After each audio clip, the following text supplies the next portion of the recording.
மருந்து கடைகள் வேலைநிறுத்தம் நாளை நடைபெறும் நிலையில் அதனால் மக்களுக்கு ஏற்படும் பாதிப்புகளை தவிர்க்க நடவடிக்கைகள் எடுக்கப்பட்டிருப்பதாக தமிழக சுகாதாரத்துறை அமைச்சர் விஜயபாஸ்கர் கூறியிருக்கிறார்.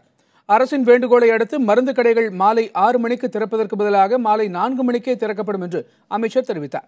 மேலும் மிகவும் அவசரமாக மருந்துகள் தேவைப்பட்டால் தொடர்பு கொள்ள தொலைபேசி எண்களையும் அமைச்சர் அறிவித்திருக்கிறார். அவர்கள் ஏற்கனவே 6 மணி வரைக்கும் கடையடைப்பு சொன்னாங்க. இப்போ நானும் செக்ரட்டரி எங்களுடைய வேண்டுகோளுக்கு பிறகு 4 மணிக்கு அனைத்து கடைகளையும் நாங்கள் திறந்துடுறோம். கிட்டத்தட்ட 27,000 கடைகள் இருக்கின்றன.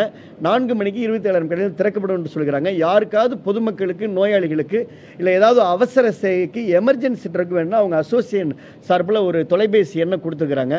அந்த தொலைபேசி எண்ணுக்கு யார் அழைத்தாலும் தமிழ்நாட்டில் இருக்கக்கூடிய எந்த கடையும் உடனடியாக திறந்து அவசர தேவைக்கு நாங்கள் மருந்துகளை கொடுப்பதற்கு நாங்கள் ஒரு குழு அங்கே வச்சிருக்கிறோன்றது எங்களுடைய வேண்டுகோளில் அவங்க உறுதிப்படுத்தியிருக்காங்க.